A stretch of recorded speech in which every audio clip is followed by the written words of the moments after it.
Do you think being a video puppeteer would be fun? You'd be right.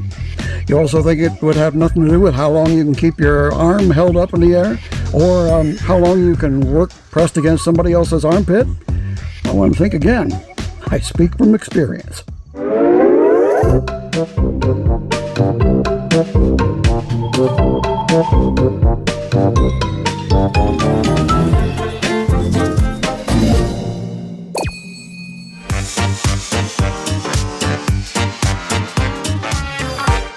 Maybe you ought to consult a real expert, like a puppet. Be right back. Hold on. Talk among yourselves for just a second. Okay. You gonna come up here and help me? All right. I didn't think you wanted to share the camera. Well, that's all right. I know how weak your arm gets after a while. Oh, yeah, the endurance I was talking about. Yeah, well, we'll leave it at that. Hi. This is my friend Zoot. He helped me on the kitty show I talked about, and also his character was a mainstay on local radio with the top-rated morning man in the market. You did tell them that you are not a ventriloquist, right?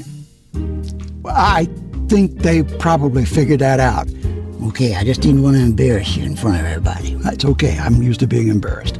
But usually by appointment, so that's okay.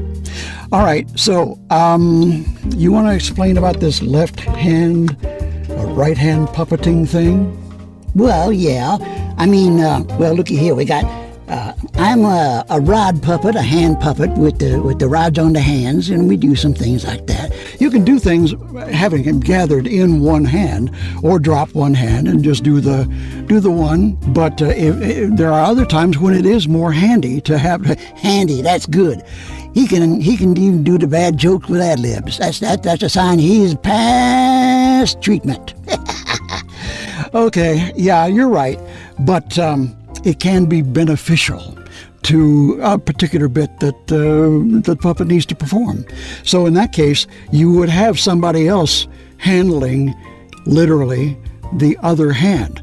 And on these other puppets that are called glove puppets, like Cookie Monster and Swedish Chef, he got two hands that he has to deal with.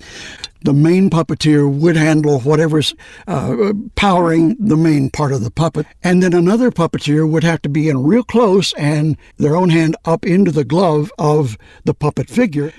And that doesn't sound too hard until you figure that it's really close quarters. They've got to be coordinated. They can't always see what's going on, even with a TV monitor down below to show them where they are on camera.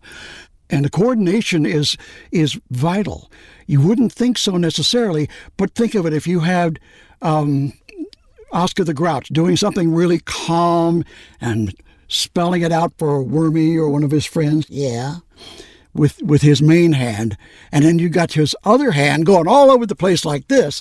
Unless it's part of a gag done on purpose, that's going to distract. You want to show him in practical terms? Well, okay.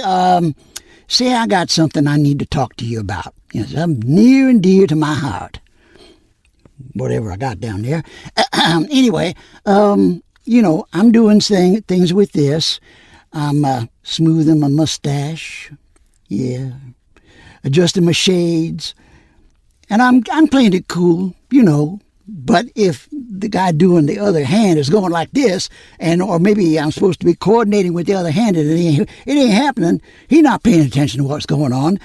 Well, needless to say, the bit ain't going to work, at least not the way it was supposed to. Coordination is the main thing, and it can be a boring job and a thankless job, but it is important, and that's how people, at least in the Muppet organization, get to where they are allowed to do the main characters. And even then, they may have to chip in during a bit and be a left hand or a right hand for somebody else's puppet. But people have been known for being an apprentice to somebody else in the Muppet organization for as much as 2 years before they get a chance to do something big. So that kind of ties in. Yeah, like I was mentioning, the people wanting to get into voiceover, and they don't want to mess with all this other stuff. They just want to start at the top and work their way up. Yeah, good luck with that. Let me know how it goes. That's our first attempt at doing one of these videos. I'm going to be learning a lot along the way on these things too. So it'll be a learning experience. I hope it'll be educational to some extent and entertaining, if nothing else. And if you want to come back, we'll have different things that have to do with voiceover, imagination, creativity. Yeah, I want a segment of my own anyway. Thinking out of the box or something. You got a box I can use?